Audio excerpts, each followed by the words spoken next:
Sa bawat henerasyon ay may mga produktong nagiging simbolo ng kanilang panahon. Noong dekada 90 at unang bahagi ng 2000, isa sa mga pinakakilalang pangalan sa larangan ng komunikasyon ay ang Nokia. Para sa marami, ang Nokia ay hindi lamang isang cellphone kundi isang bahagi ng araw-araw na buhay, kasama sa pakikipag-ugnayan sa pamilya, kaibigan at maging sa trabaho. Kilala ito sa tibay, simpleng disenyo at maasahang performance. Ngunit tulad ng maraming higanteng kumpanya, dumandi ng Nokia sa pag-angat, rurok ng kasikatan at unti-unting pagbagsak. Ang Nokia ay nagmula sa bansang Finland, isang bansa sa hilagang Europa na mas kilala noon sa mga industriya ng kahoy at papel kaysa sa teknolohiya. Ang kumpanya ay tinatag noong 1865 ni Fredrik Idestam, isang inhinyero sa pagmimina. Sa panahong iyon, ang Nokia ay hindi pa konektado sa telekomunikasyon. Ito'y nagsimula bilang isang paper mill o paggawaan ng papel na itinayo malapit sa ilog Nokian Virta. Mula sa ilog na ito, kinuha ang pangalang Nokia. Noong una, ang layunin lamang ng kumpanya ay gumawa ng dekalidad na papel para sa lokal at internasyonal na merkado. Sa paglipas ng mga dekada, lumawak ang operasyon ng Nokia at pumasok ito sa iba't ibang industriya tulad ng paggawa ng goma, kable at iba pang produktong industrial. Pagsapit ng ika-20 siglo, nagsimulang magbagong direksyon ng Nokia. Sa pamamagitan ng serye ng mga pagsasanib at pagkuha ng ilang kumpanya, unti-unti itong napasok sa larangan ng electronics at telecommunications. Noong dekada 60, nagsimulang mag-eksperimento ang Nokia sa paggawa ng mga kagamitang may kaugnayan sa komunikasyon, partikular sa radio transmission at telepono. Dito nagsimulang mahubog ang pundasyon ng Nokia bilang isang teknolohiyang kumpanya. Ang may-ari ng Nokia sa panahong ito ay ang Nokia Corporation, isang pampublikong kumpanya na pinamamahalaan ng Finnish executives at shareholders. Ang pinakaunang mga modelo ng mobile phone ng Nokia ay malalayo sa anyo ng mga cellphone na kilala natin ngayon. Noong dekada 80, inilunsad ng Nokia ang Mobira Senator, isang car phone na napakalaki at mabigat. Tumitimbang ito ng humigit kumulang 10 kilo at karaniwang naka-install sa mga sasakyan. Hindi ito madaling dalhin at hindi rin abot kaya ng karaniwang mamamayan. Ang presyo nito noon ay katumbas ng libo-libong dolyar, kaya ito ay para lamang sa mga negosyante at opisyal ng gobyerno.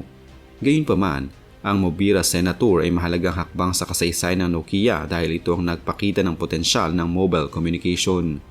Noong dekada 90, dito tunay na sumikat ang Nokia sa buong mundo. Inilunsad nito ang mga modelong mas maliit, mas magaan at mas kaabot kaya. Isa sa mga pinakaunang tanyag na modelo ay ang Nokia 1011. Ang kauna-unahang mass-produced GSM phone sa mundo na inilabas noong 1992.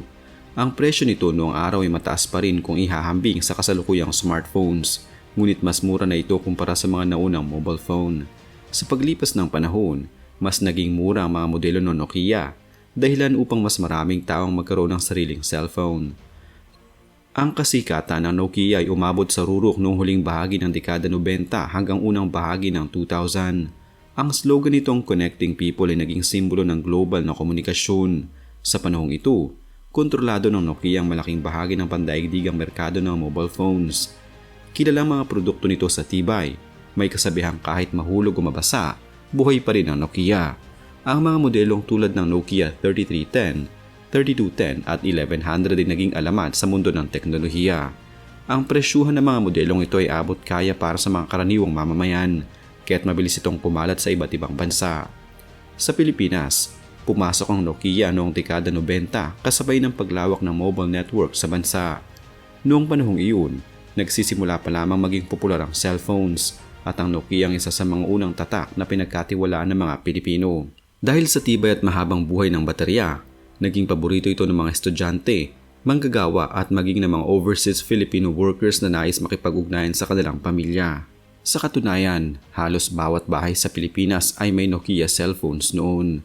Ang mga ringtones, larong tulad ng Snake at Space Impact at simpleng interface nito ay naging bahagi ng kulturang popular ng mga Pilipino. Sa rurok ng kasikatan nito sa Pilipinas, ang Nokia ay halos sinonimo ng salitang cellphone. Kapag may nagsabing bibili siya ng cellphone, kadalasan ang ibig niyang sabihin ay Nokia. Ang mga repair shop at tindahan ng accessories ay puno ng mga produktong pang Nokia.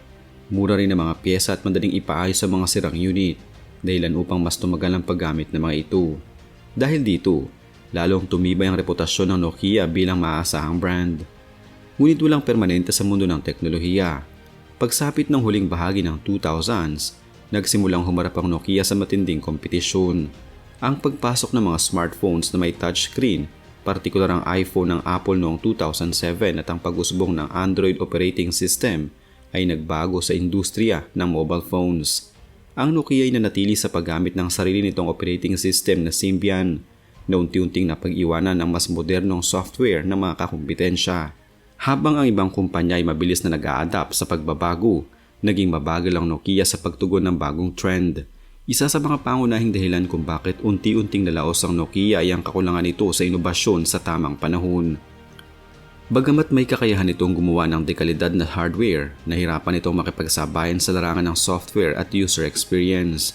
Ang mga smartphone ng Apple at Android ay nagalok ng mas maraming aplikasyon, mas magagandang interface at mas malawak na ecosystem. Dahil dito, unti-unting lumipat ang mga mamimili sa ibang brand. Ang paggalugi ng Nokia ay dulot ng kombinasyon ng maling desisyon sa pamamahala, mabagal na pag-angkop sa pagbabago at matinding kompetisyon. Noong 2011, pumasok ang Nokia sa isang partnership sa Microsoft at ginamit ang Windows Phone bilang pangunahing operating system ng kanilang mga smartphone. Sa kasamaang palad, hindi ito naging sapat upang maibalik ang dating kasikatan ng kumpanya. Noong 2014, binili ng Microsoft ang mobile phone division ng Nokia na tuluyang nagtapos sa dominasyon ng Nokia sa larangan ng consumer mobile phones.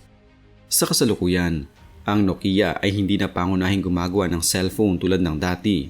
Ang Nokia Corporation ay patuloy na umiiral bilang isang kumpanya na nakatuon sa telecommunications infrastructure, networking at teknolohiya para sa mga negosyo at gobyerno. Ang paggamit ng pangalan ng Nokia sa mga cellphone ay lisensyado na ngayon sa HMD Global, isang kumpanyang Finnish na gumagawa ng mga Nokia branded smartphones at feature phones. Ang mga modernong Nokia phones ay gumagamit na ng Android operating system at nakatuon sa simpleng disenyo at regular na software updates. Sa kasalukuyang merkado, ang Nokia hindi na nangingibabaw tulad ng dati, ngunit nananatili itong may presensya. Mas kilala na ito ngayon sa larangan ng 5G networks, telecommunications equipment at enterprise solution kaysa sa consumer smartphones. Ang pangalan ng Nokia ay patuloy na kinikilala at iginagalang, lalo na ng mga taong lumaki noong kasagsagan ng kasikatan nito. Bagamat hindi na ito ang numero 1 brand sa cellphone market, nananatili itong simbolo ng isang mahalagang yugto sa kasaysayan ng komunikasyon. Sa kabuuan, ang kasaysayan ng Nokia ay isang malinaw na halimbawa ng pag-angat at pagbagsak ng isang higanteng kumpanya sa mundo ng teknolohiya. Mula sa simpleng paggawaan ng papel sa Finland, ito'y naging pandaigdigang leader sa mobile communication. Naging bahagi ito ng pang-araw-araw na buhay ng milyong-milyong tao, kabilang ang mga Pilipino. Gayunpaman, ipinakita rin ang karanasan ng Nokia na sa mabilis na umuusbong na mundo ng teknolohiya, ang tagumpay ay hindi permanente. Ang kakayahang magbago at umangkop sa bagong panahon ang susi sa pananatili sa tuktok. Sa kabila ng lahat, ang pangalan ng Nokia ay mananatiling nakaukit sa kasaysayan bilang isang alamat sa mundo ng komunikasyon. Isang paalala ng panahong ang tibay, kasimplehan at pagiging maaasahan ay sapat na upang pagdugtungin ng mga tao sa iba't ibang panig ng mundo.